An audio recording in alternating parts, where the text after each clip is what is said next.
As a fitness coach, I will probably never try Pilates, and this is why. And I'm just going to preface by saying that there's nothing wrong with Pilates.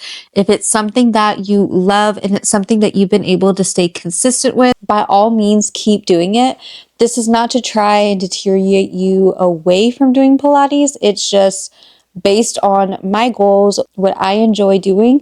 This is why I will never waste a cent on Pilates. So my whole branding and what I put out in my content is to help women build lean, strong bodies. That's not something that you can do in Pilates. You might build a stronger body, you might build a more endurance-based body because Pilates is more focused on flexibility, core strength, but it cannot help you build muscle. At first, you might be building a little bit of muscle if you are an absolute beginner, never done any form of resistance training, then yes, you might see some muscle definition from doing Pilates, but at a certain point, it's going to become more endurance focused because you can't load more in Pilates. There's just a fixed weight, there's a fixed resistance that you do, and when you lift weights, you can control that variable by adding more weight, adding more resistance, and the more that you do that, that's what's going to build muscle over time. The next reason, it's more the financial side of it.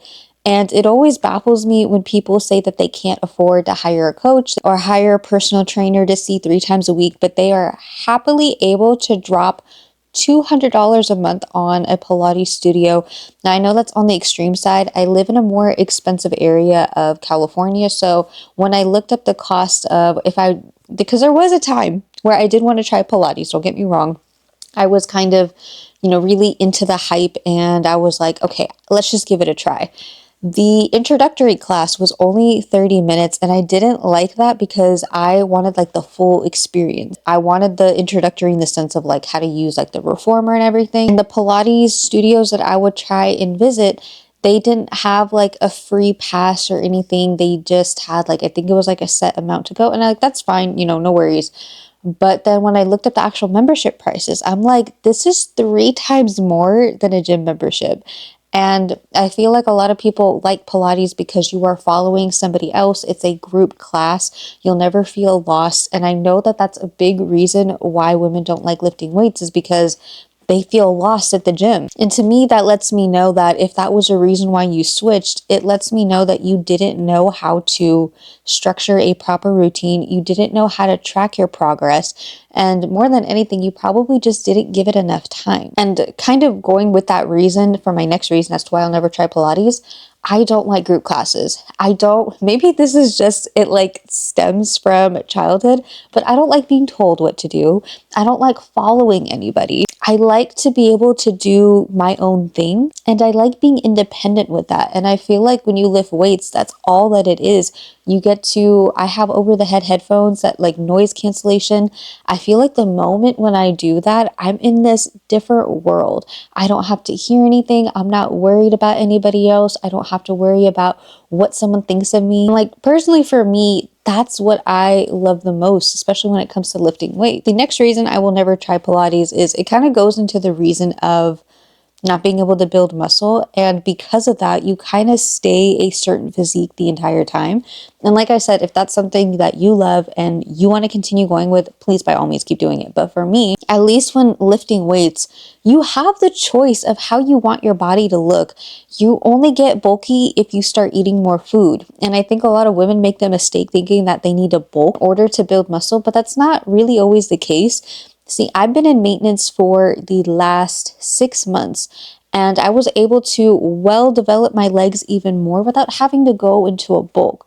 The process might be quote unquote slower, but at least like I'm not necessarily getting bigger in size. I'm just getting more defined muscle. I think that's one of the marketing gimmicks that I see way too much when it comes to Pilates is that women will think that, oh, I'm going to lengthen and strengthen my muscles. And it's like, you can't really do that in Pilates because once again, it's not being able to load your muscle to the full potential it can. So with that, if your goal is to build a lean, strong body, You don't have to go in a bulk. You could stay the same physique you are and just work on the mini foundations to help you build muscle. Another reason why I probably will never try Pilates is I'm a very research result-based person. I like focusing on measurable progress because then that's what motivates me to keep going and doing the same thing. Maybe one week I tried a certain exercise and it felt really easy. So that let me know that like, wow, I think I'm actually getting stronger. So then the next week I'll kind of test the strength and go up in weight,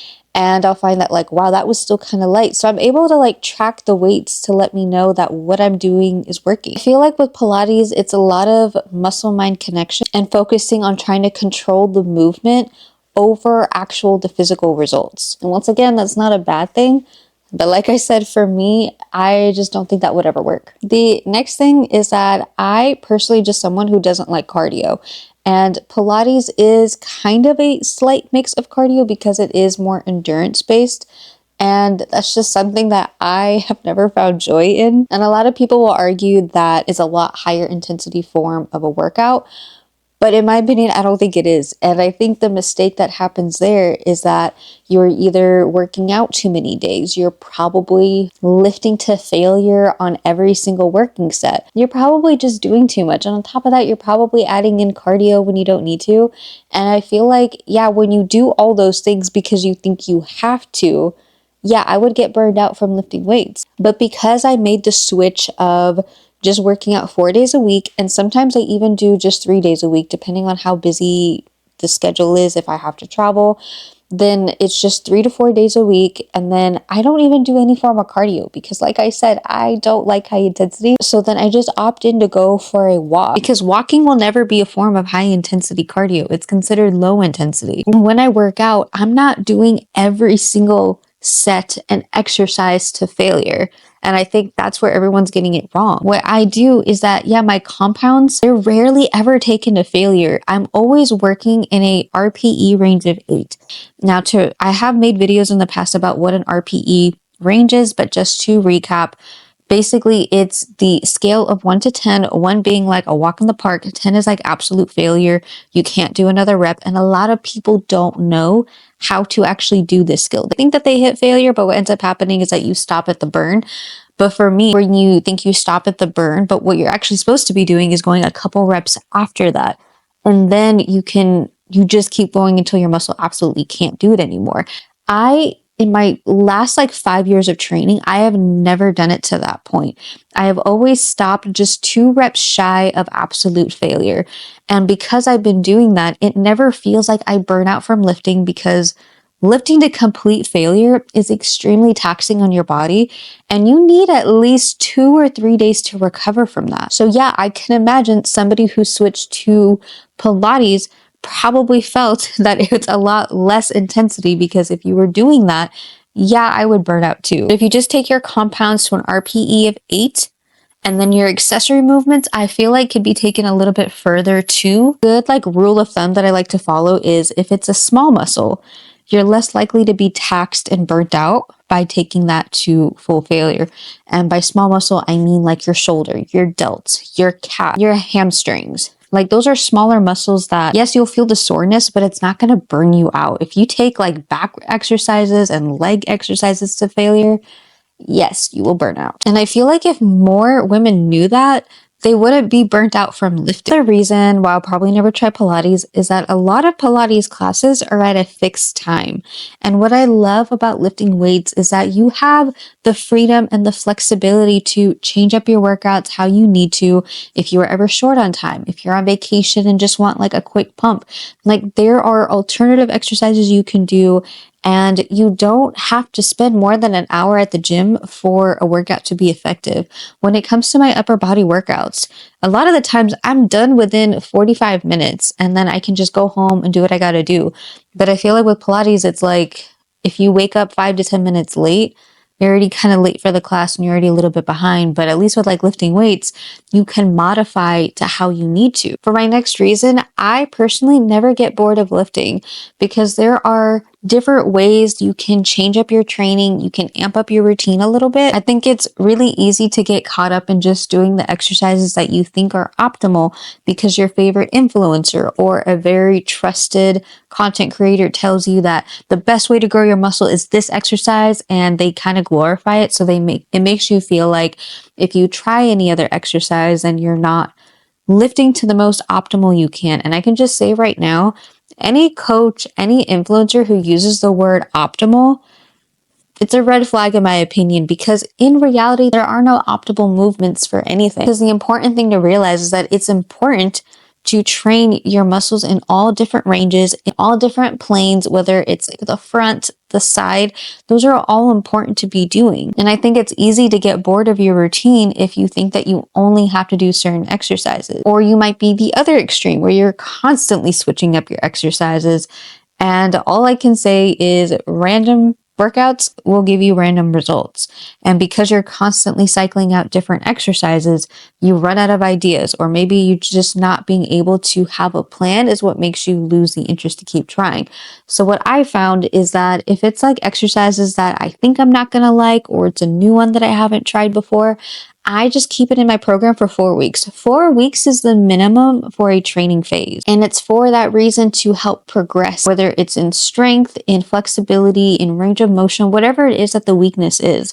And if after 4 weeks you're like, I need a break from that exercise, you can absolutely just swap out that one exercise if you love doing everything else. You can swap out your whole training phase if after 4 weeks, you're just completely bored with it. And then there's just other forms of movement that you don't have to limit yourself to. Like, for example, there's plyometrics, where it's not necessarily cardio, but you get to practice explosive training.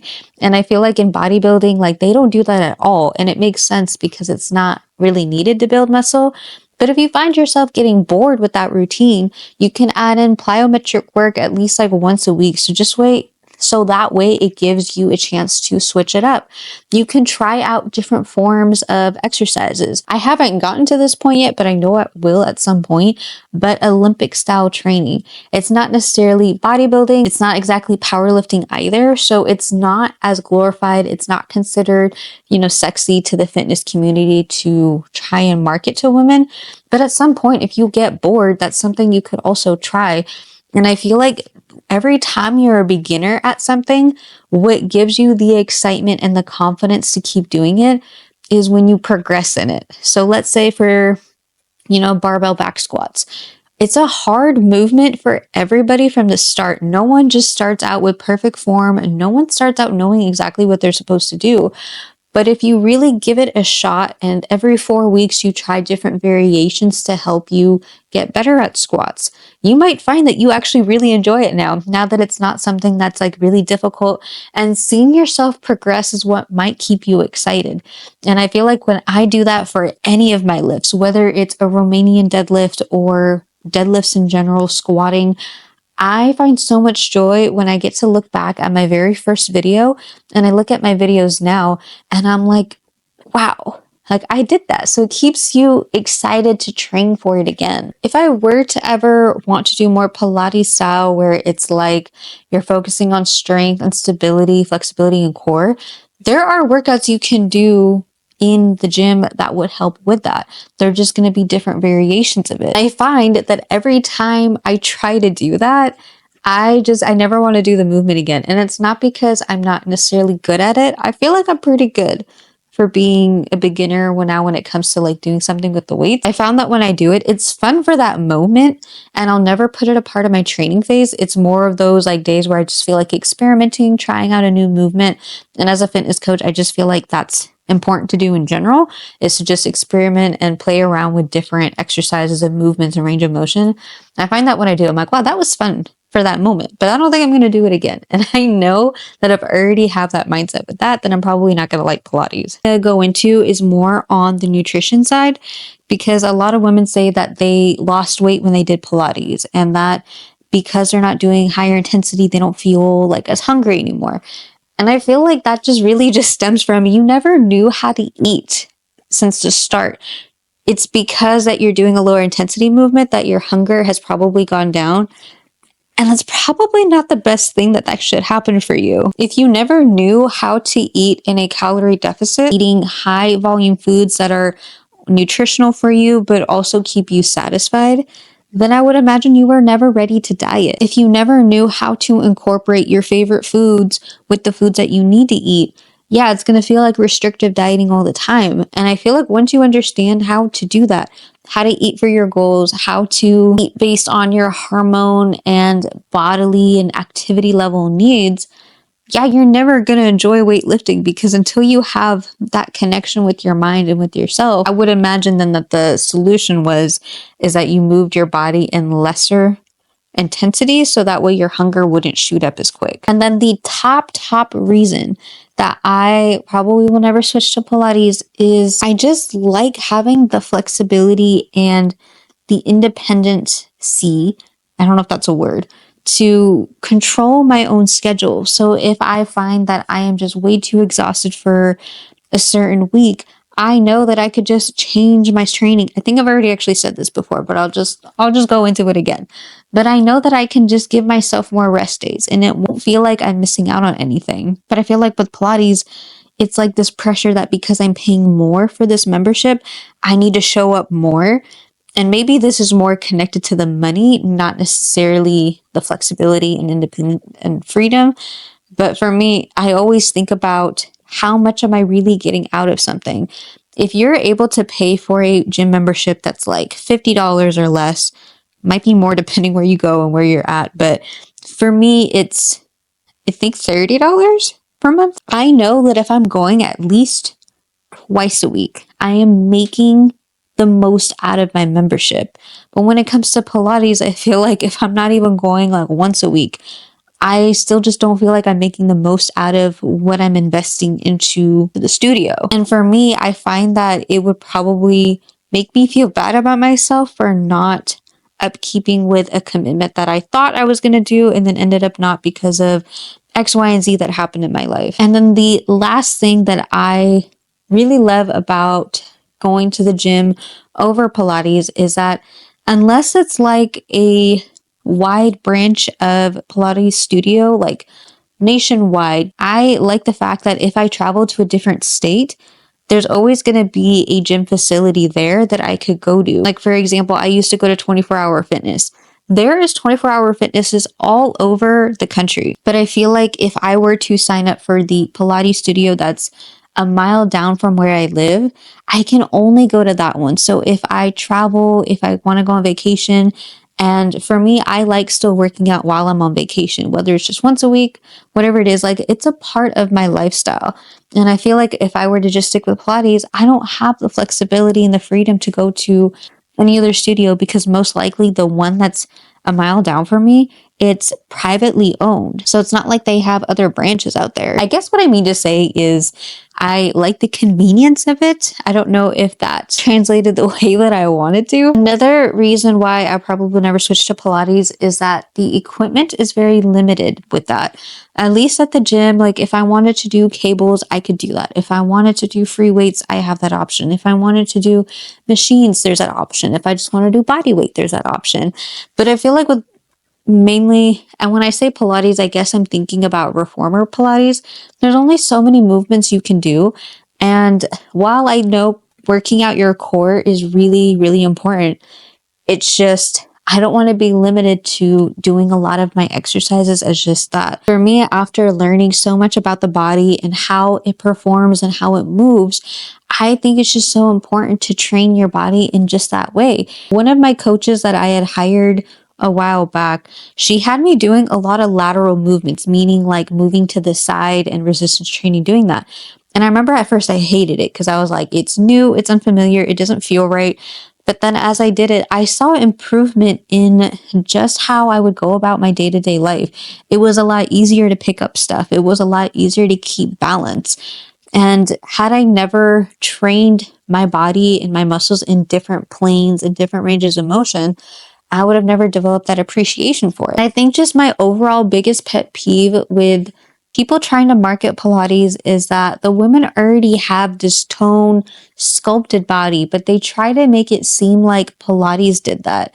And let's just be real right now, they probably did other forms of training before they got into Pilates. So that's why they have this body, and that's why it looks so good when they record themselves doing Pilates and all these different exercises. But they built muscle first before they got into Pilates. And like I said, I just want to preface that if you love Pilates, if it's something that you're doing alongside strength training and you love it, please keep doing it. But for someone just like me, it's not something I ever plan to try. And I think the most annoying thing about it all is that it feels like a trend. I feel like in the next 5 years or so, I'm going to see a lot less posts about it. I'm going to see a lot less things showing up on my feed regarding I switched to Pilates, why I dropped strength training, why I dropped the gym to go to Pilates. Like, I feel like I'm going to see less and less of that as the time goes on. And I feel like that's another reason is that people treated the gym like it was a trend. And like, to me, the gym was never a trend. It's something that I plan on keeping within my life as a part of my lifestyle, because I think it's going to be important no matter where I am in my life. If I get pregnant and have a kid, I know it's still important to strength train. After I were to have a kid, it is still going to be important to strength train. Important to strength training is to build not just lean, but just a strong body over time to be able to continue doing the everyday movements that you're going to need throughout your life. So for me, when I'm like 60 years old, I still want to be able to lift a couch. I still want to be able to have the strength to pick up my grandkids from the floor and basically deadlift them off the floor. I want to be able to have that. If I were to switch to Pilates, I'm going to lose that skill to be able to do that. I'm going to lose the strength over time. Anyways, at this point, I feel like I'm just like ranting, and at this point, I have no more reasons as to why I would never switch to Pilates, but that's like the gist of it. In summary, it's just, I want to continue building muscle. I want to continue getting stronger. And those things don't have to be in the same as your goals. You could just have for the aesthetic reason. You could just have for the strength reason. But for me, I like keeping both. So that's all I have for this video. If you have any thoughts or if you have any questions, feel free to drop them in the comments because I would love to hear it all. If you haven't already, make sure you like and subscribe, and I will see you in the next video.